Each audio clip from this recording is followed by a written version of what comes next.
Hello friends, मैं आकाश आप सभी का स्वागत करता हूं अपने educational channel maths detailed knowledge पर। यहां पर सभी प्रकार के कॉम्पिटिटिव एग्जाम्स के लिए मैथ्स की तैयारी कराई जाती है। आज की वीडियो में हम जानेंगे जो 2016 में उत्तराखंड वीडियो यानी कि ग्राम विकास अधिकारी का एग्ज़ाम हुआ था, उसमें जितने भी मैथ्स के क्वेश्चंस आए थे उनको हम डिटेल में सॉल्व करेंगे। और इस परीक्षा का जो आयोजन है वो कराया था उत्तराखंड अधीनस्थ सेवा चयन आयोग द्वारा यानी कि UKSSC द्वारा। तो चलिए शुरू करते हैं हम आज की अपनी वीडियो।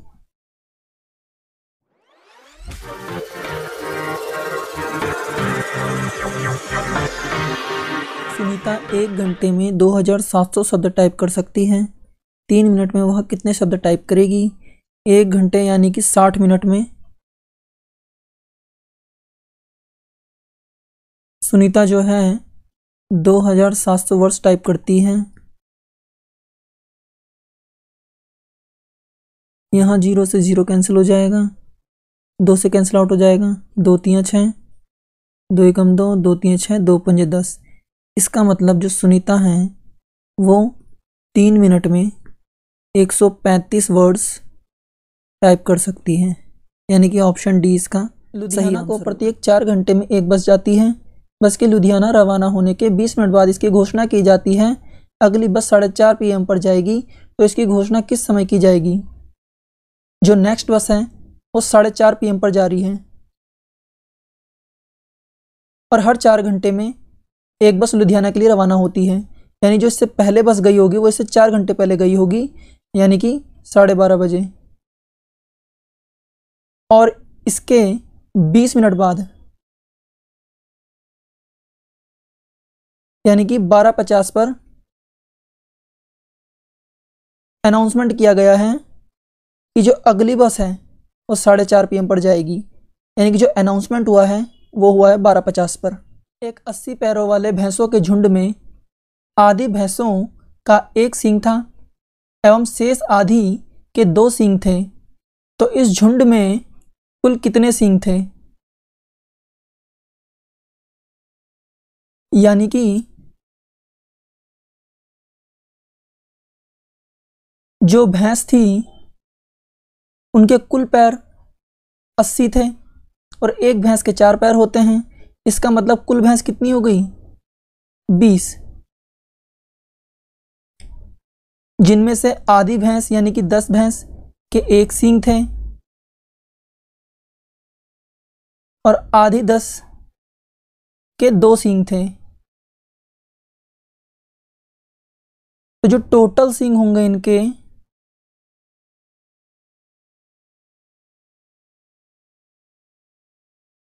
वो हो जाएंगे 1 × 10, 2 × 10, यानी कि 10 + 20 = 30 सींग। ऑप्शन डी का सही आंसर है। एक मैदान की लंबाई 90 मीटर तथा चौड़ाई 70 मीटर है। एक व्यक्ति उसके किनारे पर 4 किलोमीटर प्रति घंटे की गति से चलता है। उसे 5 चक्कर लगाने में कितना समय लगेगा?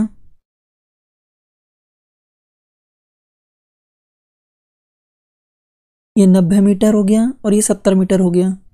ये एक रेक्टेंगल है यानी कि आयत, और इस पर एक व्यक्ति चक्कर लगा रहा है 4 किलोमीटर पर आवर से और 5 राउंड लगा रहा है। और इस 5 राउंड को लगाने में उसे कितना समय लगा, हमें ये निकालना है। ये जो क्वेश्चन है mensuration plus time speed distance का क्वेश्चन बन गया। तो जो ये आयत है, आयत का जो परिमाप होगा, जो पेरीमीटर होगा, वो होगा 2 × L + B, यानी कि लंबाई प्लस चौड़ाई। तो 2 गुणा इन दोनों को जोड़ देंगे, आ जाएगा 160 मीटर। ये तो एक चक्कर का निकल गया है पैरामीटर। हमें निकालना है 5 राउंड का, तो लिख देंगे 5 × 2 × 160 मीटर।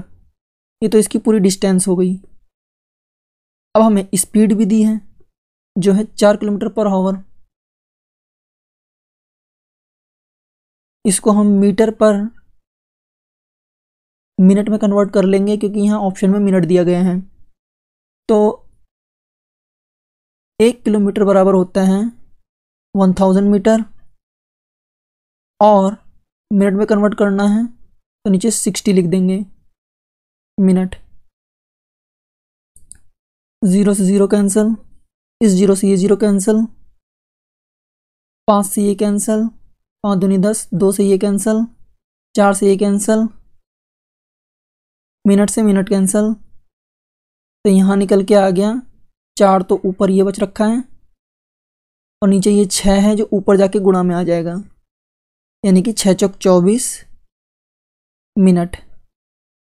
ये क्या हो गया इसका टाइम, और यही इसका आंसर है ऑप्शन 135 डिग्री को रेडियन में लिखिए। रेडियन में मतलब इसको पाई की फॉर्म में लिखना है। पाई की कई सारी वैल्यूज़ होती हैं, जैसा कि आपने मेंसुरेशन में पढ़ा भी होगा, कहीं पर पाई की वैल्यू 22/7 3.14 का यूज़ किया जाता है, लेकिन रेडियन में जो पाई की वैल्यू होती है वो होती है 180 डिग्री। तो 1 डिग्री हो जाएगा π/180, 135 डिग्री हो जाएगा π/180 इंटू 135। ये 9 से कैंसिल हो जाएगा, 9 दूनी 18, 9 एकम 9, 9 पंजे 45, 5 से कैंसिल हो जाएगा, 5 तिया 15, 5 चौक 20, यानी कि 3π/4। ऑप्शन 20 का सही आंसर होगा। Sum of first 5 multiple of 3 is, 3 के प्रथम 5 गुणजों का योग होता है। 3 के प्रथम 5 गुणज, यानी कि जो फर्स्ट 5 नंबर हैं 3 के मल्टीपल में, यानी कि 3 का मल्टीपल में 5 प्रथम जो संख्याएं होंगी नेचुरल, 1 2 3 4 5, हमें इनका सम निकालना है। तो आंसर में जो भी 3 का मल्टीपल होगा वही आंसर होगा। ऑप्शन बी तो हो नहीं सकता क्योंकि ये 3 का मल्टीपल है नहीं। तो इसके लिए हमारे पास डायरेक्ट फॉर्मूले होते हैं। डायरेक्ट 3 फॉर्मूले हैं। पहला, sum of first n natural number, इसको हम सिग्मा n कहते हैं, n plus 1 by 2। Second formula, sum of first n natural number of square, यानी कि सिग्मा n का स्क्वायर, ये हो जाएगा n प्लस 1 2n प्लस 1 डिवाइडेड बाय 6। तीसरा हो जाएगा sum of first n natural number of cube, यानी कि सिग्मा n की पावर 3, इसका फॉर्मूला हो जाएगा n प्लस 1 बाय 2 का होल स्क्वायर। तो यहाँ पर जो है पहला फॉर्मूला लग जाएगा, क्योंकि सम ऑफ n नेचुरल नंबर की बात की गई है, ये सम ऑफ n नेचुरल नंबर है। तो यहाँ पर हो जाएगा डायरेक्ट 3 मल्टीप्लाई n की वैल्यू, कितनी संख्या है 1 2 3 4 5, यानी कि 5, n 5 और एक 6 डिवाइडेड बाय 2। 2 से कट जाएगा, 2 तिया 6, 3 पंजे 15 और 15 तिया 45, यानी कि ऑप्शन ए इसका एक टोकरे में 400 अंडे हैं जिसमें से 8 दर्जन सड़ गए। टोकरे में सही अंडों का प्रतिशत निकालिए। टोटल कितने हैं 400 अंडे, तो हम बोल सकते हैं 100% कितना हो गया 400, और 25% यहाँ से कितना हो जाएगा, 4 से डिवाइड कर देंगे 100।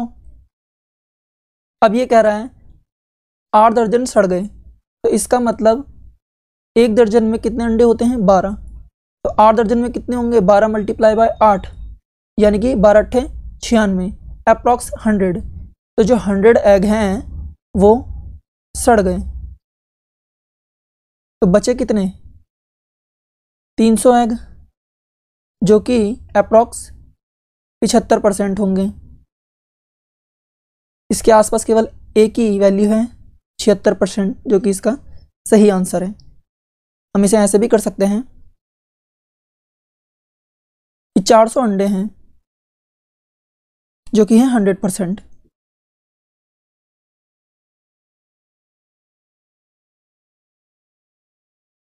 अब जो 96 अंडे हैं वो सड़ गए, तो बचे कितने?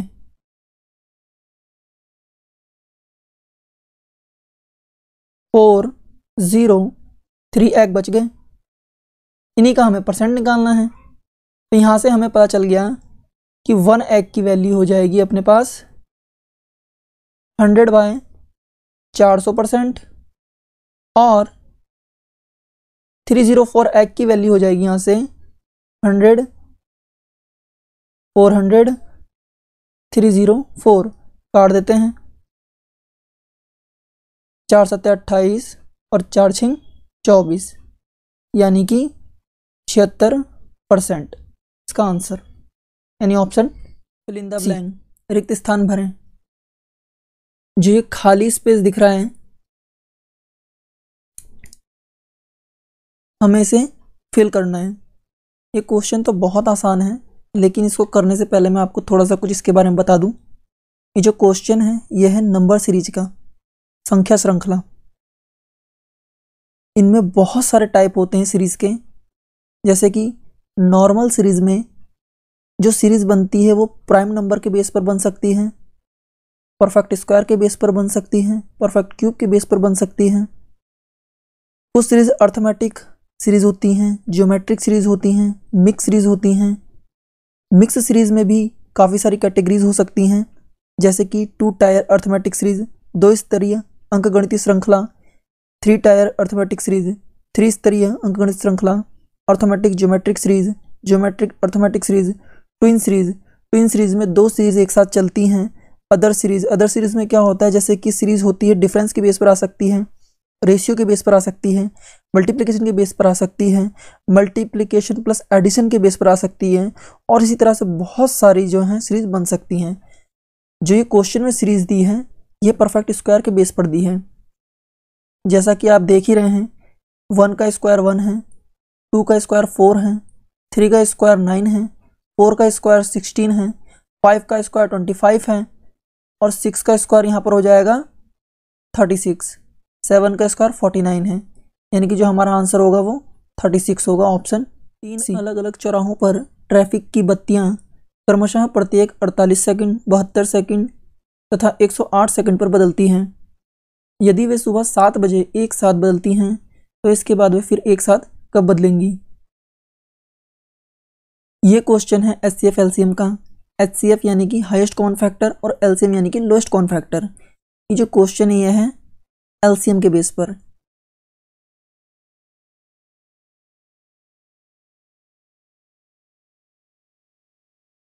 LCM हमें निकालना है 48, 72 और 108 का। यह है सेकंड में। यहाँ से हम देख लेते हैं ये कट रहा है 12 से, 12 चौक 48, 12 छिंग 72, 12 निमा 108। अब ये 2 से भी कट जाएगा, 2 दूनी 4, 2 तियाँ 6 और 9 तो ऐसे ही आ जाएगा। फिर ये 3 से कट जाएगा, 3 एकम 3, 3 तियाँ 9 और ये 2 तो ऐसे ही आ जाएगा। बचे क्या अब? ये 2 और ये 3 बचा है, यहाँ लिख देंगे मल्टीप्लाई बाई 2 मल्टीप्लाई 3। ये टोटल आ गया सेकंड में। हमें आंसर चाहिए मिनट में, तो हम यहाँ पर 60 से डिवाइड कर देंगे। 12 पंजे 60, यानी कि 3 दूनी 6, 6 दूनी 12, 12 का 12 36 बाय 5। ये आ जाएगा 5 सत्ते 35, 1/5 मिनट। एक ही ऑप्शन है 7 मिनट वाला, ऑप्शन सी, यही इसका आंसर होगा। अगर आगे भी निकालना चाहते हैं तो यहाँ लिख देंगे हम 7 मिनट। 1/5 है, सेकंड में कन्वर्ट करने के लिए 60 से मल्टीप्लाई करवा देंगे। 5 एकम 5, 5 दूनी 10, यानी कि 7 मिनट और 12 सेकंड का आंसर होगा। 25 छात्रों की औसत आयु 17 वर्ष है। यदि इसमें हम अध्यापक की आयु भी जोड़ दें तो यह औसत 1 वर्ष बढ़ जाता है। तो अध्यापक की उम्र कितने वर्ष होगी? ये एवरेज का क्वेश्चन है और इसे करने से पहले हम इसके कुछ छोटे से बेसिक्स जान लेते हैं। हम मान लेते हैं कि 5 बच्चे हैं जिनके पास चॉकलेट है 1 2 3 4 5। तो इनका एवरेज क्या होगा? हमें पता है एवरेज बराबर होता है सम ऑफ ऑब्जर्वेशन यानी कि प्रेक्षणों का योग बटे नंबर ऑफ ऑब्जर्वेशन यानी कि प्रेक्षणों की संख्या। तो जो ऑब्जर्वेशन सम ऑफ ऑब्जर्वेशन है वो कितना हो जाएगा? ये इनको जोड़ देंगे तो यह कितना आ जाएगा? 15 यानी कि 15। और नंबर ऑफ ऑब्जर्वेशन कितने हो जाएंगे? कितने ऑब्जर्वेशन है, कितने बच्चे हैं? 5। तो ये कितना हो जाएगा? 5 दिया 15 यानी कि 3 चॉकलेट पर चाइल्ड। यानी कि जो हमने चॉकलेट ली थी वो थी 1 2 3 4 5 और इनका जो एवरेज निकल के आया वो आया 3।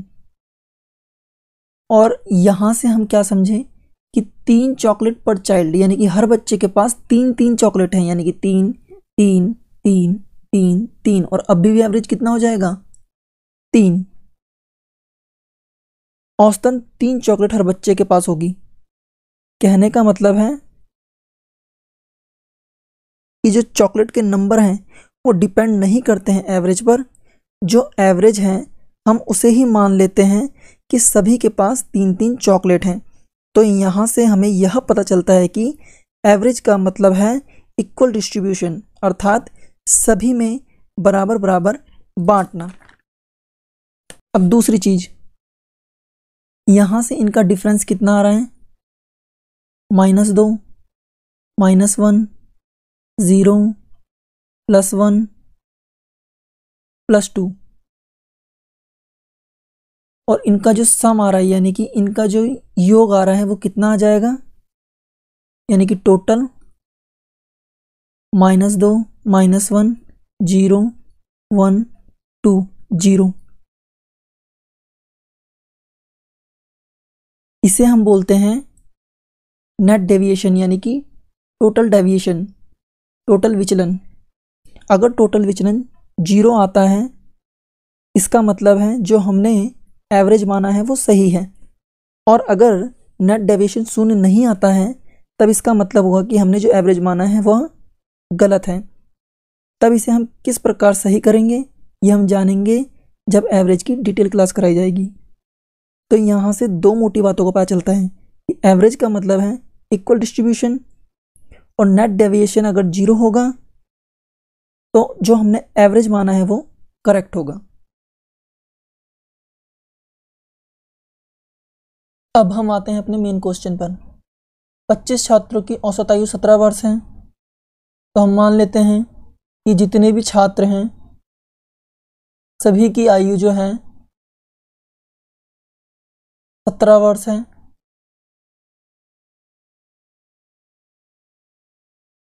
ये टोटल जो है 25 लोग हैं, इन सभी की आयु 17 वर्ष है और एवरेज भी इनका 17 हो जाएगा।